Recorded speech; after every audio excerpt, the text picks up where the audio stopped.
ఎండమావుల్లో నీళ్లు నిజంగా దొరుకుతాయా? మనిషి భ్రాంతుల్లో బతుకుతుంటాడా? మనిషికి తాత్కాలికమేదో శాశ్వతమేదో తెలియదా? ఖచ్చితంగా చాలా సందర్భాల్లో మనిషికి తెలియదనే చెప్పాలి. ఇన్ఫ్యాక్ట్ మనుషులు టెంపరరీకి పర్మనెంట్ దానికి అంటే ఎఫిమరల్ థింగ్స్కి పర్మనెంట్ థింగ్స్కి మధ్య చాలాసార్లు వాళ్ళకి అర్థం కాదు కూడా. తాత్కాలికంగా ఉండే పేరు, ప్రతిష్ట లేదా బాహ్య సౌందర్యం ఇవన్నీ కూడా గొప్పే అనుకుంటారు, లేదా సమాజానికి ఏదో మీనింగ్ చెప్పాలి అనుకుంటుంటారు అనమాట. కానీ ఇవన్నీ పక్కన పెడితే మనిషికి ఇవన్నీ కూడా తాత్కాలికమే. As time progresses, age progresses, మనిషిలో కూడా అన్నీ మారుతూ వస్తుంటాయి. ఒక 100 సంవత్సరాల తర్వాత ఈ పేరు, ప్రతిష్ట, ఈ అందం ఇవన్నీ ఎవరికి గుర్తుంటాయి?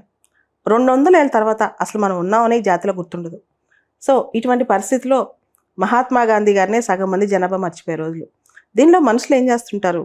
ఇప్పటికిప్పుడు ఏం కావాలో ఈ తాత్కాలికమైన వాటి కోసం ఎక్కువ పాకులాడుతుంటారు, ఎక్కువ పోరాడుతుంటారు. ఇన్ఫ్యాక్ట్ జీవితం చివరిలో ఎవరికైనా అర్థమవుతుంటుంది అనమాట, నేను చేసిన తప్పులేంటి, ఒప్పులేంటి అని. కానీ ఆ టైంలో సరిదిద్దుకోవడానికి కూడా మార్గం ఉండదు. ఎందుకంటే మనుషులు ఆల్రెడీ అన్నీ కోల్పోతారు కాబట్టి. స్టీవ్ జాబ్స్ లాస్ట్లో ఆయన ఒక స్పీచ్, అంటే ఆయన చనిపోతూ డెత్ బెడ్ మీద ఉన్నప్పుడు కొన్ని ఆలోచనలు చేస్తాడనమాట. ఇవన్నీ కూడా నేను ఎంత ప్రతిష్ట సంపాదించాను, ఎంత కీర్తి సంపాదించాను, ఇన్ని అవార్డు సంపాదించాను, కానీ నేను లాస్ట్ మినిట్స్లో నాకేవి సంతోషాన్ని ఇవ్వలేకపోయాయి అని చెప్పి.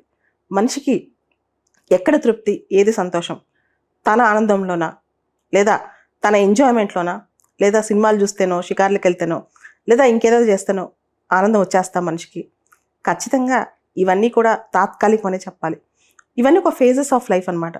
ఏది శాశ్వతంగా మనిషికి ఆనందం ఉండదు. ఇన్ఫ్యాక్ట్ చెప్పాలంటే ఏ ఆనందమైనా సరే, అది ఎంత గొప్ప ఆనందమైనా సరే, అది డిమినిషింగ్ రిటర్న్స్ లాగా అది మనం ఎంజాయ్ చేసేసిన తర్వాత ఆనందానికి తగ్గుతూ దాని యొక్క క్వాలిటీ తగ్గుతూనే వస్తుంది. కానీ మనిషి ఎప్పుడు హ్యాపీగా నిజంగా లైఫ్ ఎండ్ వరకు సంతోషంగా ఉండగలడో తెలుసా? లాస్ట్ మినిట్లో కూడా. అది ఆ మనిషి చేసిన ఇంప్రింట్స్, లేదా ఆ మనిషి చేసిన మంచి పనులు, లేకపోతే ఆ మనిషి సమాజానికి ఏమి చెల్లాడు, ఆ మనిషి ఎంత విలువలతో బతికాడు, ఇవన్నీ కూడా చాలా ఇంపార్టెంట్. వీటన్నిటికన్నా మించి నువ్వెన్ని చేసినా సరే అవన్నీ కూడా తాత్కాలికం అనే చెప్పాలి. శాస్త్రం అనేది ఇది ఒకటి మాత్రమే.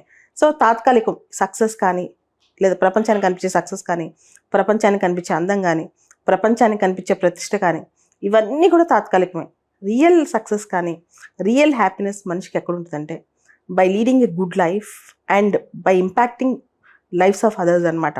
అరిస్టోటిల్ అనే పొలిటికల్ థింకర్ కూడా ఈ మాట అంటాడు, యూడమోనియా అని. యూడమోనియా అంటే మనిషికి నిజమైన ఆనందం ఎప్పుడు వస్తుందంటే మంచి జీవితం, అందరికీ మేలుగా జీవించే జీవితం వల్ల మనిషికి నిజమైన ఆనందం వస్తాయి. మిగతా అవన్నీ కూడా, మిగతా టెంపరీగా కళ్ళకు కనిపించే అందాలు, ఆనందాలు, ఇవన్నీ కూడా మనిషి నిజంగా అంత హ్యాపీనెస్ని ఇవ్వవు. ప్రస్తుతానికి అలా తాత్కాలికంగా అదొక భ్రమలో ఉంటాం అనమాట. ఆ కంపారిజన్స్లో మనం బతుకుతుంటాం, ఆ కంపారిజన్స్లో మనం తేలియాడుతుంటాం. కానీ ఇవన్నీ కూడా టెంపరీ. ఏ ఆనందం కూడా మనిషికి పర్మనెంట్గా, ఒక నిజంగా ఆనందం జీవితాంతం ఉన్నా అది పర్మనెంట్గా ఉండదంట. సో అటువంటి పరిస్థితిలో మనం నేర్చుకోవాల్సిన నీతి ఒకటే, ఏది తాత్కాలికమో ఏది శాశ్వతమో మనిషి తెలుసుకోవాలి. ఎండమావుల్లో మాత్రం బ్రతకూడదు.